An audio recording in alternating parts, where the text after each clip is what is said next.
नमस्ते mystery lovers, स्वागत है आपका हमारे मिस्ट्री नॉमी चैनल पे। आशा है आप सभी ठीक होंगे। उत्तराखंड एक बहुत ही खूबसूरत जगह है। इसे पर्यटकों का पसंदीदा स्थान भी कहा जाता है, लेकिन हर खूबसूरत चीज के पीछे छुपा होता है एक राज, एक ऐसा राज जो बहुत गहरा है और पेचीदा। आज हम बात करेंगे उत्तराखंड के 16,500 फीट ऊंचाई पर स्थित रूपकुंड झील की, जिसे लोग द स्केलेटन लेक यानी कंकाल झील भी कहते हैं।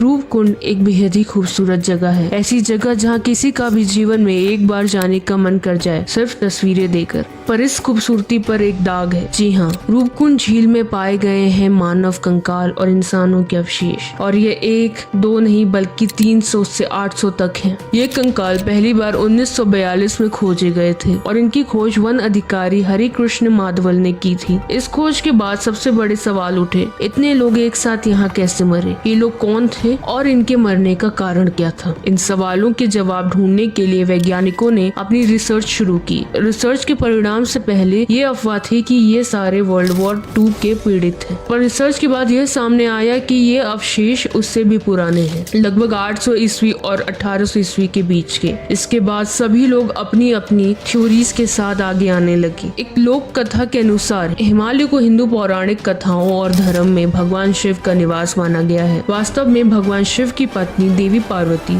जो ब्रह्मांड में स्त्री शक्ति का प्रतीक है, को हिमालय के राजा हिमावन की बेटी माना जाता है। इस क्षेत्र में जगह जगह पूजा के स्थान है। जहाँ यह झील है, उस नंदा देवी पहाड़ का नाम देवी नंदा के नाम पर पड़ा है, जो देवी पार्वती का ही एक रूप है। इसका मतलब है आनंद देने वाली देवी, और यहाँ के हर स्थानीय व्यक्ति को इस कहानी की गहराई मालूम है। यहाँ अनुष्ठान और त्योहार और यात्राएं होती रहती हैं। पहाड़ों और झीलों को देवी का रूप माना जाता है और इसलिए उनकी पूजा की जाती है। एक थ्योरी यह भी है कि देवी को प्यास लगी थी और इसलिए भगवान शिव ने अपने त्रिशूल से जमीन में पानी निकाला, जिससे त्रिशूल पहाड़ जो त्रिशूल जैसा दिखता भी है और 2 झील का निर्माण हुआ। जब देवी पार्वती एक झील से पानी पी रही थी, उन्होंने अपनी सुंदर छवि झील में देखी, इसलिए झील का नाम रूपकुंड पड़ा, जिसका मतलब है सुंदरता का झील। एक कहानी के अनुसार कन्नौज के राजा जस धवल अपनी गर्भवती रानी बलम्पा के साथ नंदा देवी के मंदिर की यात्रा पर गए। राजाओं की तरह उनके साथ भी एक बड़ा झुंड था, जिसमें नौकर और नर्तकी भी शामिल थे। रास्ते में नाच गाना करके राजा अपना मनोरंजन कर रहे थे। देवी नंदा देवी के कई रूप हैं, कभी दयालु और कभी क्रोधित, कभी शांत तो कभी अशांत। राजा के इस व्यवहार से देवी नाराज हो गई और उन्होंने चोर की ओलों की आंधी शुरू कर दी, जिसने सबको मार डाला। वहाँ का पुराना एक लोकगीत देवी के क्रोध को याद करता है और बताता है कि देवी ने अपने पहाड़ पर अपमान करने वालों पर बड़े बड़े ओले बरसाए। देवी नंदा देवी के सम्मान में राजजात नाम की यात्रा 9वीं सदी से होती आ रही है। यह यात्रा हर 12 साल में होती है और इसे पूरा करने में लगभग 22 दिन लग जाते हैं। लगभग 300 किलोमीटर की लंबी यात्रा और लगभग 50,000 लोग भारत भर से इसमें शामिल होते हैं, और यह रूपकुंड से होते हुए होमकुंड जाती है। हिंदुओं का मानना है कि होमकुंड त्रिशूल पहाड़ों में देवताओं का निवास है और यह नंदा देवी का अपने घर लौटने का रास्ता है। इस यात्रा पर हर व्यक्ति देवी को वहां पहुंचने में मदद करता है। रास्ता रूपकुंड झील से होकर कठिन ज्यूरी गली से निकलता है, जिसका अर्थ है मौत की गली। आखिरी राजजात 2014 में हुई थी। यहाँ इतनी सारी मौतें हो चुकी है कि सरकार ने पहले इस यात्रा को बंद कर दिया था। इस यात्रा पे से 19वीं सदी में ही प्रतिबंध हटा। जो लोग गली से गिर कर मरे, उनके भी अवशेष यहाँ पाए जाते हैं। रास्ते में कुछ मंदिरों में कुछ शिलालेख है, जो कुछ यात्रियों के आत्मत्याग और आत्मसर्ग के इरादे का कारण है। उनका मानना था कि ऐसा करने से उन्हें मोक्ष या अनंत सुख मिलेगा,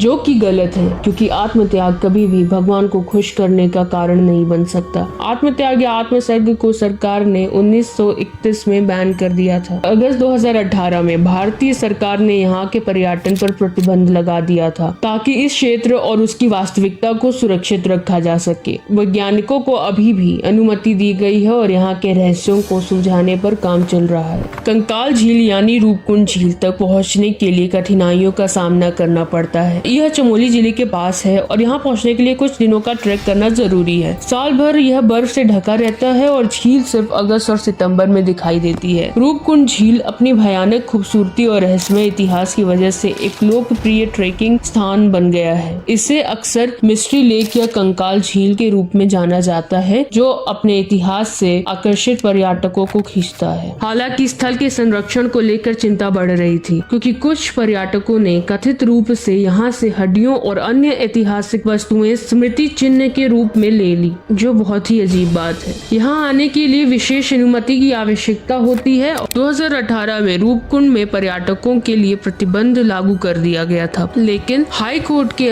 आदेश अनुसार वहाँ के मैदानों में कैंपिंग करना प्रतिबंधित है, जबकि ट्रेकिंग पर कोई प्रतिबंध नहीं है। 2019 में एक रिसर्च हुई जिसमें हैदराबाद के centre of cellular and molecular biology (CCMB) समेत कई संस्थानों के वैज्ञानिकों ने इसका सहयोग किया। यह रिसर्च नेचर कम्युनिकेशन में प्रकाशित हुई। रिसर्च से यह ज्ञात हुआ कि अवशेष 3 अलग अलग जेनेटिक समूह से संबंधित है, जिसमें से एक समूह दक्षिणी एशियाई और दूसरा पूर्वी मेडिटेरेनियन के लोगों का है। रेडियो कार्बन डेटिंग से यह पता चला कि अवशेष एक साथ नहीं पाए गए, बल्कि 2 प्रमुख घटनाएं 1000 साल के अंतर्गत पर हुई थी। अनेक संकेत दर्शाते हैं कि ये लोग यात्रा के दौरान यहाँ किसी भयानक मौसम की चपेट में आकर मारे गए होंगे। इस शोध में माइटोकॉन्ड्रियल और न्यूक्लियर DNA अनुक्रमण का उपयोग किया गया, जिससे विस्तृत जेनेटिक संबंध और उनके भोजन के आधार पर निष्कर्ष निकालने में सहायता मिली। रूपकुंड झील का रहस्य आज भी एक अद्भुत पहेली बना हुआ है। वैज्ञानिकों की कई रिसर्च और उनके परिणाम के बावजूद कुछ सवाल ऐसे हैं जिनके जवाब अब तक नहीं मिले। क्या ये प्राकृतिक आपदा का परिणाम था